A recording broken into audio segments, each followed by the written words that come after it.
Literally haven't uploaded in 17 days, but oh well. This is my July wrap up, which is crazy because how is the year going by so fast? I don't know. But I read 8 books this month.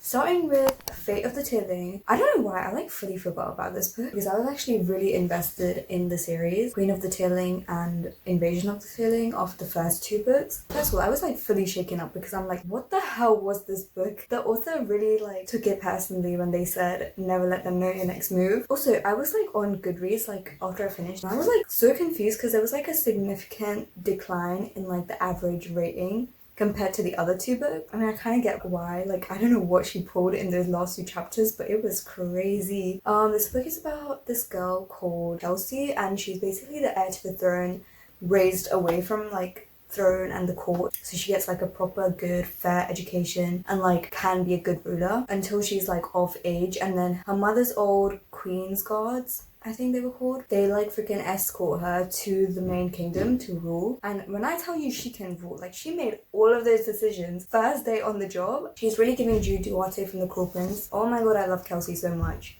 Yeah. Second book, another last book in a series, Finale by Stephanie Garber. I feel the only reason why I read this trilogy was to make way for the Once Upon a Broken Heart trilogy, because oh my god, guys, I actually do not care for spoilers. One thing about me, I will actively go out of my way to spoil stuff for myself. So I know so much about Once Upon a Broken Heart, even though I've read 10 pages of it. Most people that I see on Pinterest and stuff, they all say to just read Once Upon a Broken Heart. You don't need to read the Carwell. I read it anyway because I'm saving Once Upon a Broken Heart for the winter or the spring. I don't know, it just seems like a book to be read in the winter or the spring.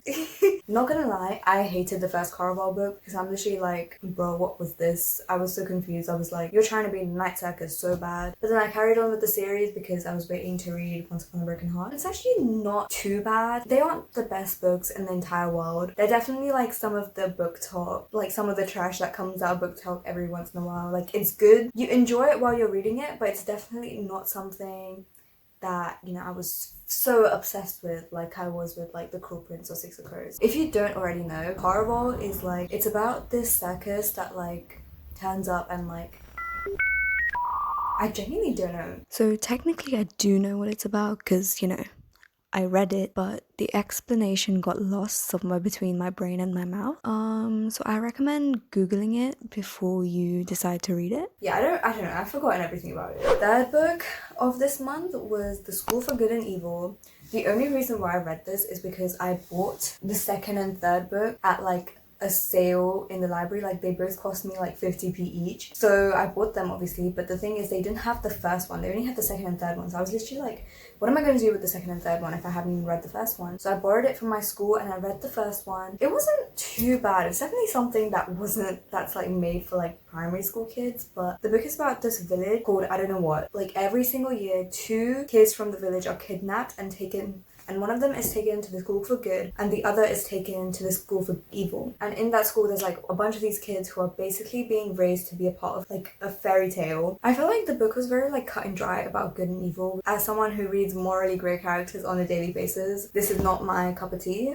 I also read Tomorrow and Tomorrow and Tomorrow. I put it in the same category as any Taylor Jenkins Reid book. It's a book about someone's whole life story. And when I tell you I was sobbing at the end, I really want to find the footage I sent on Snap to my friend who was also reading it of me just crying my eyes out in the middle of the night. This book is about Sam and Sadie, who are childhood friends who they bicker constantly, by the way. It's actually crazy how many arguments and fights they get into. They build a game together in the 90s called Ishigo, and it fully blows up and they're thrown into fame. The friends they make along the way, how the fame kind of impacts them both, how they go from literally making games in their friend's college dorm to having a full-blown offices with a producer, a whole team of people helping them. It actually addresses so many topics. I don't know what Gabrielle Zevin did in this book, but you should read it. It's Seven Husbands of Evelyn Hugo. I would recommend it to anyone to read it. Next, I read My Lady Jane after I watched My Lady Jane on Prime Video. I was just after I watched the show, I was straight up just blown away. I was just I need to read the book because it's based on a book. I read the book, it wasn't giving me the same vibes as the show. I wasn't that excited by it. which is like the most illegal thing to say in the world if you don't appreciate the book but you appreciate this show. I said it. I preferred the show over the book. It's about the story of the 9-day Queen of England, Lady Jane Grey, and it's like heavily like changed to make it more entertaining. For example, instead of Catholicism and Protestantism, the thing dividing the country at the time, it's actually Atheism, which is about like people who can turn into animals. That's where like the magic element comes from. The show was amazing. Please go watch the show. The book is good too. Like if you haven't watched the show, then read the book. But if you have watched the show, I don't think you'll be blown away by the book. The show, when I tell you my new hyperfixation is watching edits of Jane and Guildford every single day.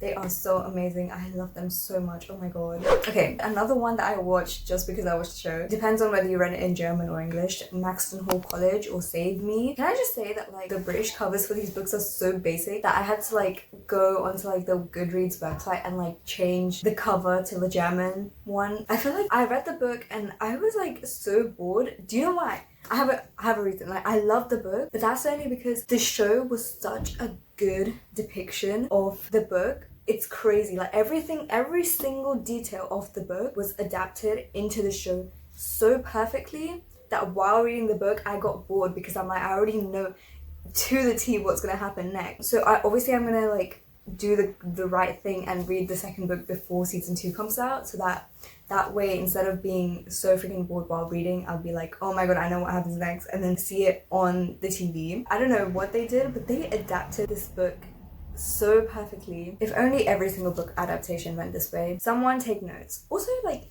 Amazon Prime has actually like been doing their homework. They know what we like. Netflix take notes. I read Outrun the Moon by Stacey Lee. It's like a historical fiction about this Chinese girl who's really trying to get into the like elite white people colleges because this is 1906 and racism is a massive, you know, factor of society. I love characters like her so much. The type of characters who would like literally do anything to get what they want. Like that. This is the type of person I aspire to be. Like ambitious, but like not to a fault. Ambitious in the healthy, good way. That's what she is. Her name's Mercy. So she manages to like find her way into the school, right? Somehow she does it. She's faced so much racism along the way, but she does it. And then guess what happens? The historical San Francisco earthquake hits and her like whole family is like displaced, and it's a book about how all of these divides in society kind of fall away after this disaster. But yeah, it was a really good book. Last book that I read this month, Dance of Thieves by Mary E. Pearson. I did not know that this book would be a continuation of the Kiss of Deception series, but it is. I did not expect this book to be what it was. Like I was expecting it to be way different. But it was what it was and I liked it. It was really good. I was craving a fantasy and I got it. The book is about Kazi, who's a thief. Can I just say Kazi? Does that remind you of anybody? Just the name Kazi, does it remind you of anybody who was also like a legendary thief? Kazi is like another woman that I literally loved so much. Everything that she pulled, oof. Second character, it's like a dual PvP. Second character is Jace Ballinger, and he is like the leader of this like tiny province in the middle of nowhere. His whole personality trait is like based on loyalty, like loyal to a fault to his like province, his family, even to Kazi, even though he just met her. But yeah, he's like loyal to a fault. So I got kind of bored of him. I didn't like how their story was so resolved at the end. Like I really wanted more drama. Oh well. But that's all the books I've read. Probably gonna end up reading something else by the end of the month, but this is what I've read so far. You can definitely tell how much free time I had at the end of the school year. I was scrolling through my list on Goodreads to like remember what I read this month, and like I read Fate of the Tearling on July 5th. I finished Finale on July 15th, which is like around the time school ended. But anyways, I hope you guys have fun reading some of these if you want to. And if you have read them, I want a discussion. Like I want to discuss these with someone so bad. Yeah. Goodbye.